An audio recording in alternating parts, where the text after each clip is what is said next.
ton nom. Rien n'est plus sain que le sang du pardon. Je veux n'être qu'à toi. Jésus m'envoie. Bonjour et bienvenue à cette édition de notre série de messages en ligne.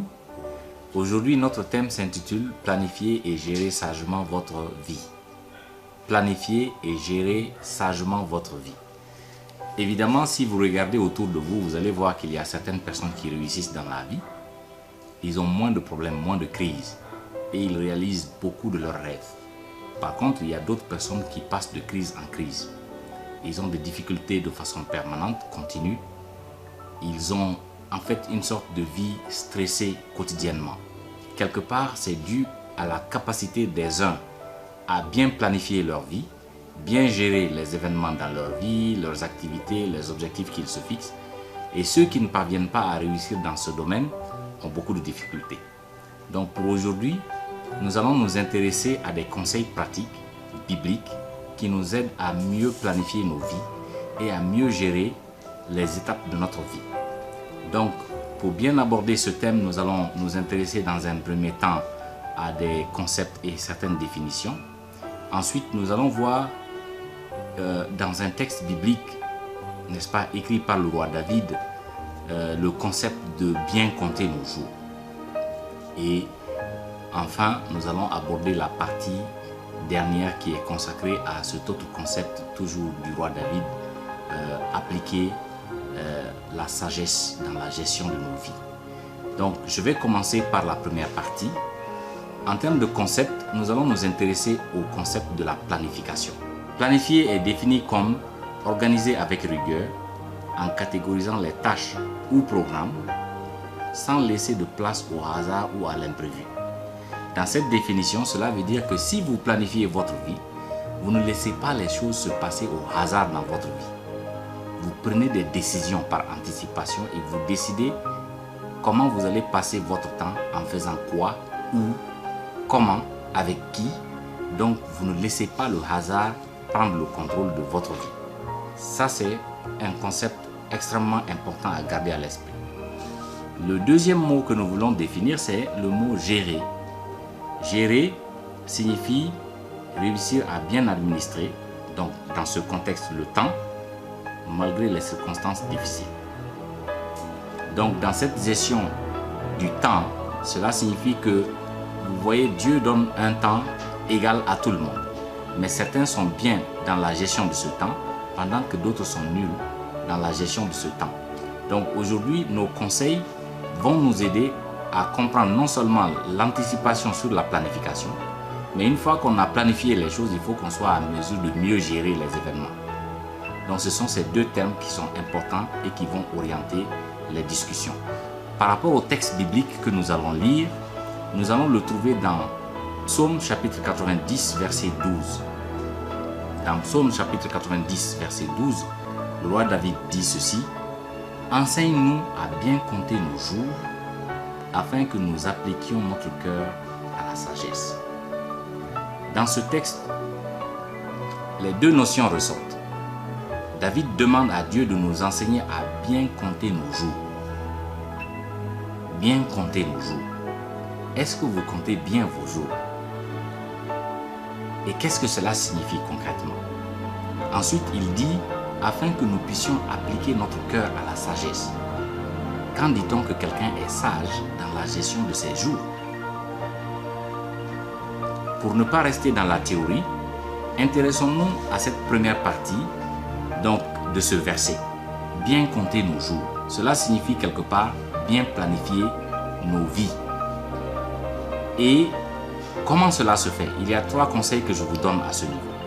Premier conseil, réaliser que ces années sont comptées et donner un sens à son existence sur cette terre. Personne ne vivra éternellement sur la terre. Donc si on sait qu'on doit vivre pour les plus costauds, n'est-ce pas, parmi nous, c'est 100 et quelques. Sinon, à partir de 60-70 déjà, beaucoup de personnes s'attendent à la mort. Mais le temps que nous avons à passer sur cette terre, si nous voulons qu'il soit utile, nous devons être conscients de cela. Ensuite, le deuxième conseil, c'est que nous devons nous fixer des priorités dans la vie et décomposer ces priorités en des objectifs précis que nous cherchons à atteindre.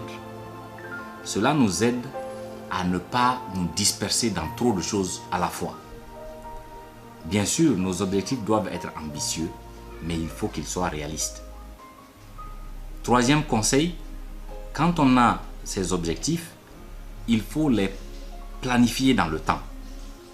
Ceci est important. C'est vrai, on peut avoir des rêves, on peut avoir des ambitions, mais il faut cadrer ces ambitions-là dans le temps.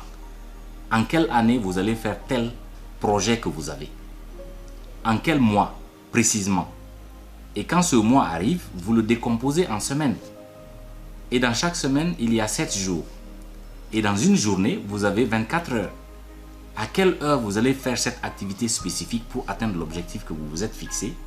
Donc, vous devez veiller sur la répartition de vos objectifs dans le temps, en termes de dizaines d'années, en termes de 3 années à venir, en termes de chaque année, en termes de chaque 6 mois, chaque trimestre, n'est-ce pas, chaque mois, chaque semaine, chaque jour, et que cela se décline sur les heures.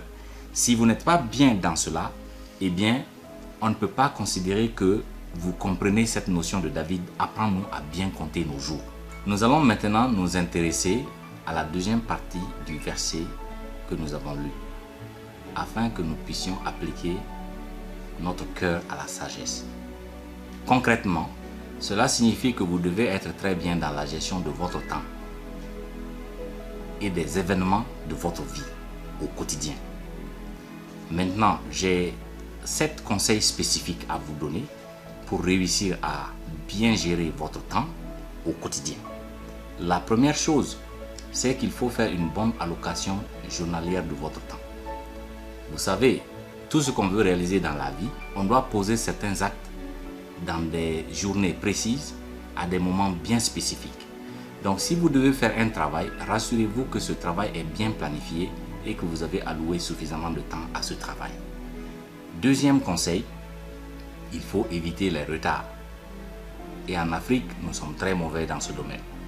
Quand on fixe les rendez-vous, les gens ne viennent pas, ou bien vous fixez un objectif, vous dites je veux faire telle chose demain, mais demain arrive, toute la matinée vous n'avez rien fait, toute la soirée vous n'avez rien fait, et c'est très tard dans l'après-midi que vous vous mettez sur cette chose.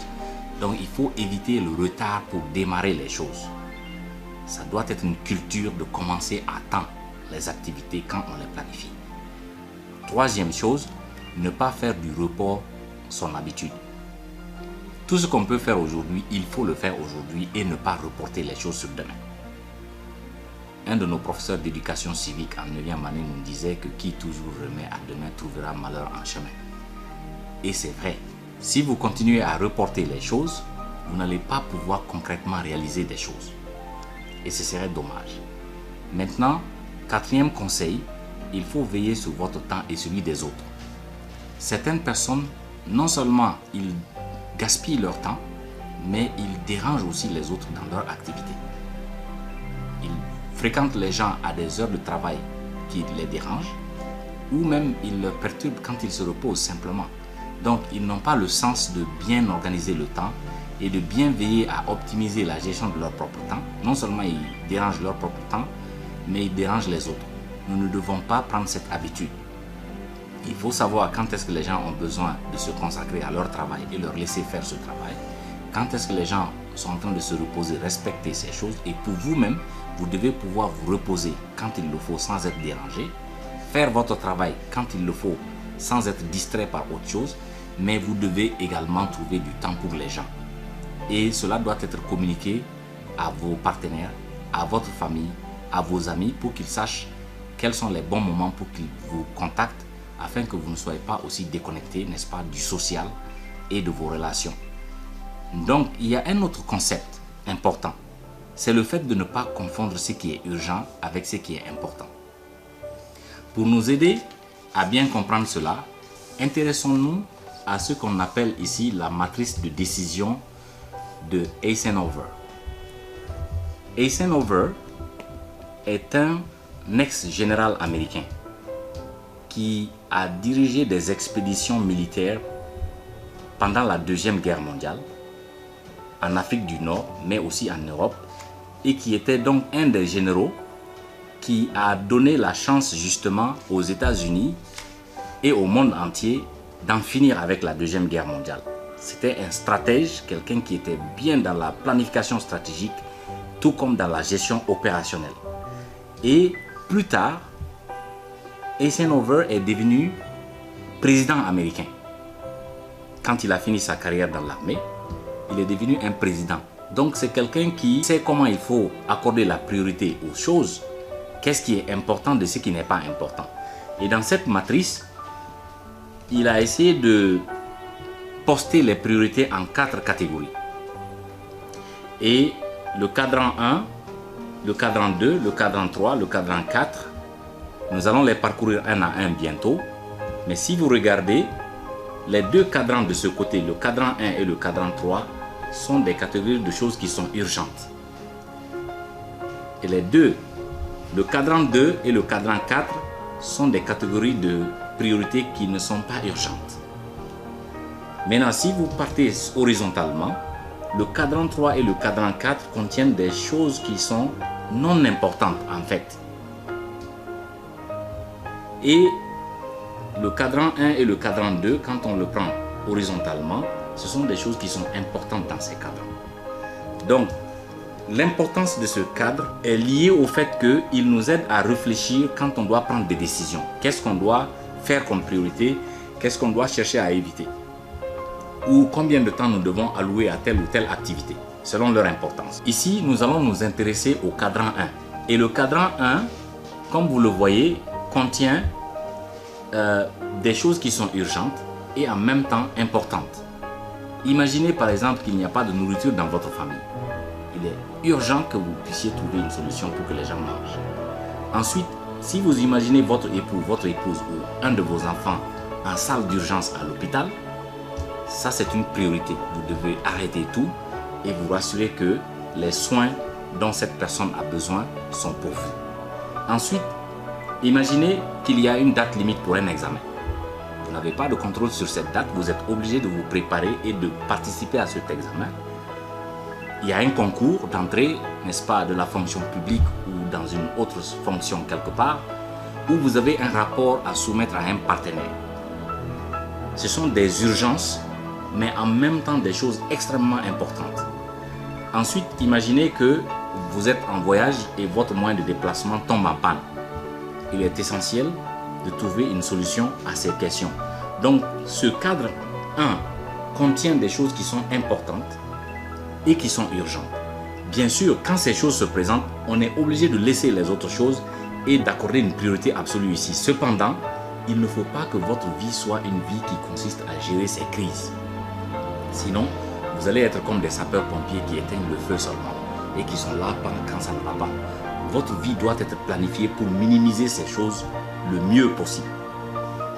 Maintenant, nous allons nous intéresser au cadran 2. Le cadran 2 fait partie de cette catégorie de choses non urgentes, mais qui sont importantes. Notez bien, elles ne sont pas urgentes, mais elles sont bien importantes. Parmi ces choses, vous avez la planification de la semaine, de la journée. Peu de personnes prennent le temps pour planifier leur semaine, leurs mois, leurs années.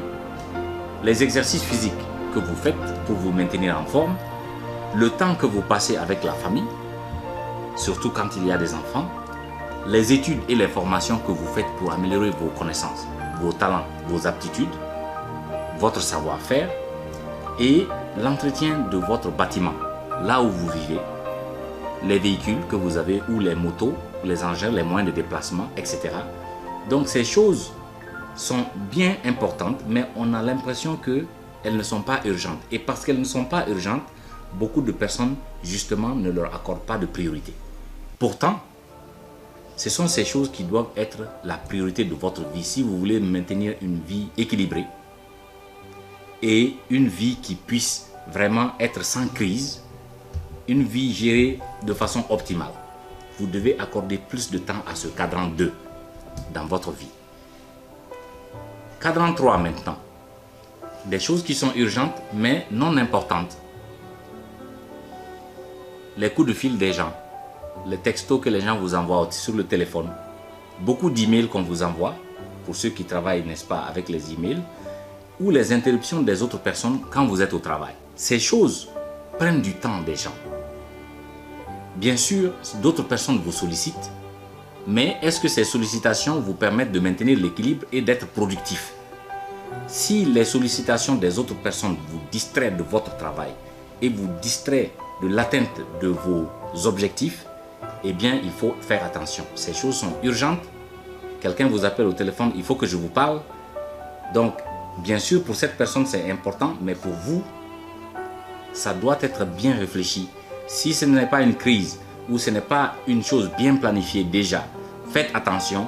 Ne laissez pas les gens vous déséquilibrer dans la gestion de votre temps. Maintenant, nous partons au 4e cadran. Il s'agit des choses qui ne sont ni urgentes ni importantes. Comme passer tout le temps à s'asseoir, regarder la télé, jouer aux jeux, ça peut être dans les tablettes, dans les téléphones, n'est-ce pas, les dames, n'est-ce pas, les cartes, etc. Naviguer sur Facebook, WhatsApp, en général les réseaux sociaux. Aujourd'hui, ces réseaux sociaux sont en train de prendre du temps des gens, inutilement. Le temps qu'ils pouvaient consacrer à se former ou à faire d'autres choses importantes, ils passent sur ces réseaux sociaux. Pourtant, ces éléments ne sont ni urgents ni importants en tant que tels. Bien sûr, cela ne veut pas dire que vous ne devez pas consacrer du temps à ces choses. Mais en termes de pourcentage de temps, peut-être c'est autour de 5 à 10% maximum du temps qu'il faut consacrer à ces distractions pour aussi reposer votre esprit. Parce que vous ne pouvez pas passer toute votre vie à être concentré sur les choses seulement. Donc, maintenant, si vous regardez ici, notre matrice comprend les 4 cadrans. Le cadran 1, des choses urgentes et importantes. Le cadran 2, des choses importantes mais non urgentes. Le cadran 3, ce qui est urgent mais non important. Et le cadran 4, ce qui est non urgent et non important. J'espère qu'à partir d'ici, vous allez pouvoir réfléchir vous-même pour fixer les priorités pour votre vie. N'oubliez pas que les choses ici ne peuvent pas être négligées. Quand elles arrivent, on est obligé de faire face à ces défis. Les choses qui sont ici, il n'y a pas de pression pour qu'on les fasse. Mais quand on ne les fait pas, on met notre vie en retard. Et on se met dans une situation où on est en train de gérer seulement des crises au lieu de planifier de façon proactive notre vie et de mener une vie équilibrée et tranquille. De ce côté, nous devons faire attention pour ne pas laisser les autres personnes nous perturber et nous déséquilibrer pendant que nous sommes en train de mener notre vie dans la poursuite de nos objectifs. Et le dernier, les distractions. Donc tout ce qu'on fait pour se distraire, c'est bien, mais il faut limiter au minimum pour ne pas, n'est-ce pas, laisser un temps important qui aurait pu être consacré à des choses qui sont extrêmement importantes et donc rendre notre vie utile. Maintenant, nous allons nous intéresser au 6e conseil à ce niveau, faire une bonne délégation des tâches. Et pour bien illustrer cela, nous allons lire ce texte dans Actes chapitre 6, les versets 2 à 4, où il est dit, les 12, il s'agit des disciples de Jésus, les 12 convoquèrent la multitude des disciples, ils dirent, il n'est pas convenable que nous laissions la parole de Dieu pour servir aux tables. Verset 3, c'est pourquoi, frères, choisissez parmi vous 7 hommes de qui l'on rende un bon témoignage, qui soient pleins d'Esprit Saint et de sagesse, et que nous chargerons de cet emploi. Verset 4, et nous continuerons à nous appliquer à la prière et au ministère de la parole. Vous voyez dans ce texte, les apôtres étaient chargés d'enseigner le peuple, de conseiller le peuple, de prier pour le peuple, de s'occuper du leadership en général du peuple. Mais il y avait un problème, il fallait aussi bien assurer la gestion de la répartition de la nourriture pour que tout le monde soit équitablement servi. Quand les problèmes ont été soulevés, il y a un groupe de disciples qui n'étaient pas bien servis. Les apôtres ont vu que ce n'était pas sage de leur part de laisser leur travail d'enseignement, de prière, pour venir se mettre à repartir les plats dans des assiettes et distribuer aux gens. De la même manière, lorsque vous avez des activités à faire, si vous avez des collaborateurs, vous êtes dans une famille, vous avez des amis, vous avez des voisins même souvent, et vous avez d'autres personnes que vous pouvez souvent payer pour faire certaines activités, n'oubliez pas de répartir le travail et de confier ce qui n'est pas essentiel pour vous de faire à d'autres personnes. Beaucoup de personnes ne sont pas bien dans ce domaine. Certaines personnes aiment contrôler tous les détails de tout. Donc ils ont du mal à donner aux autres du travail. Certaines personnes ne sont pas satisfaits de la qualité du travail tant qu'eux-mêmes ils ne le font pas. Et ce n'est pas une bonne chose non plus. Si vous êtes une personne de ce genre, vous allez avoir du mal à atteindre vos objectifs. Parce que vous aurez à consacrer trop de temps à trop de détails non nécessaires, n'est-ce pas? Ce qui va vous empêcher d'être efficace et d'être, n'est-ce pas, productif dans la vie. Le dernier conseil que nous avons pour vous, c'est l'auto-évaluation. Quand vous travaillez, vous menez des activités qui visent à atteindre des objectifs dans la vie que vous vous êtes fixés, est-ce que vous prenez un recul pour évaluer le travail que vous avez fait? Si vous préparez un plat, est-ce que vous vérifiez que ce plat est bien préparé avant de l'apporter sur la table? Vous avez produit un rapport, est-ce que ce rapport est bien fait avant que vous ne le soumettiez? Donc, quel que soit le type d'activité que vous menez, vous devez chaque fois que vous finissez de travailler, évaluer ce que vous avez fait vous-même. Ne laissez pas d'autres personnes venir évaluer votre travail pour découvrir des difficultés, des failles et ensuite vous faire des reproches. Vous-même, si vous prenez l'habitude d'évaluer votre travail, vous allez voir que les gens seront toujours satisfaits par la qualité de votre travail et cela va faire votre promotion. Et cela va vous aider justement à atteindre vos objectifs. Je vais finir par attirer votre attention sur Dieu lui-même. Dans la création, si vous partez dans Genèse chapitre 1, vous allez constater que on nous parle de Dieu qui a pris l'habitude d'évaluer son travail régulièrement. Et dans Genèse chapitre 1, du verset 1 au verset 31, on nous dit à 6 reprises que Dieu évaluait son travail quand il a créé le monde.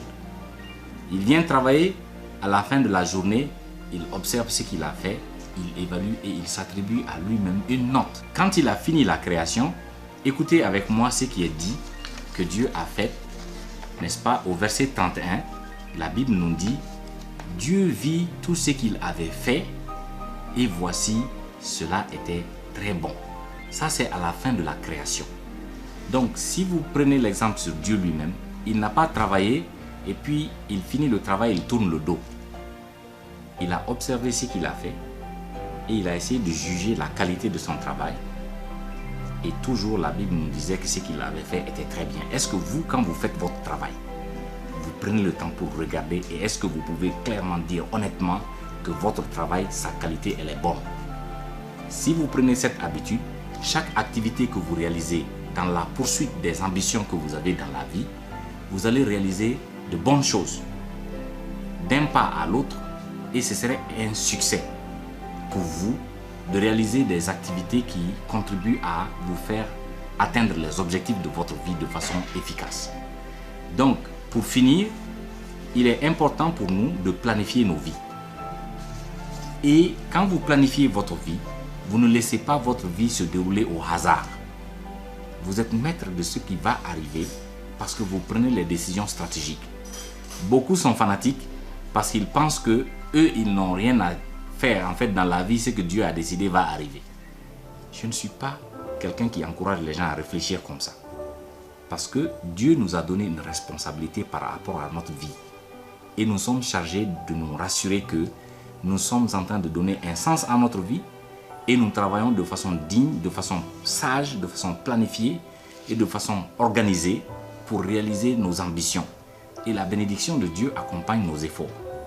J'espère qu'avec cette exhortation, vous allez pouvoir réfléchir un peu, peut-être améliorer ce que vous avez déjà l'habitude de faire. Si vous étiez en train de bien faire, continuez sur ce cap. Et donc ma prière est que Dieu puisse nous aider tous à réussir nos vies et à être fiers de ce que Dieu fait de nos vies pendant que nous sommes sur cette terre. Nous vous remercions pour votre attention et je vais clôturer par la prière. Éternel, nous voulons te remercier pour le message d'aujourd'hui. Tu nous rappelles qu'il est important pour nous de planifier nos vies afin de donner un sens à nos vies. Et de même, nous devons être responsables dans la gestion quotidienne des priorités dans nos vies. Cela est plus facile à dire qu'à faire parce que les événements, parfois, on n'a pas la maîtrise de tout ce qui se passe dans notre environnement. nous n'avons toujours pas souvent les ressources dont on a besoin pour réaliser certaines priorités que nous nous sommes fixées, mais tu peux nous donner ta sagesse et la volonté de notre côté de nous discipliner, d'ordonner nos vies afin que nous soyons utiles à nous-mêmes, aussi à nos parents, nos proches, et que nous puissions accomplir la mission que tu nous as donnée pendant que nous sommes sur cette terre. Nous comptons sur toi, sur ta force. Aide chaque auditeur et chaque auditrice à réussir cela, afin que nos vies te glorifient. Au nom de Jésus. Amen. Merci pour votre attention et à la prochaine session. Rien n'est plus sain que le sang du pardon. Je veux n'être qu'à toi. Jésus mon roi.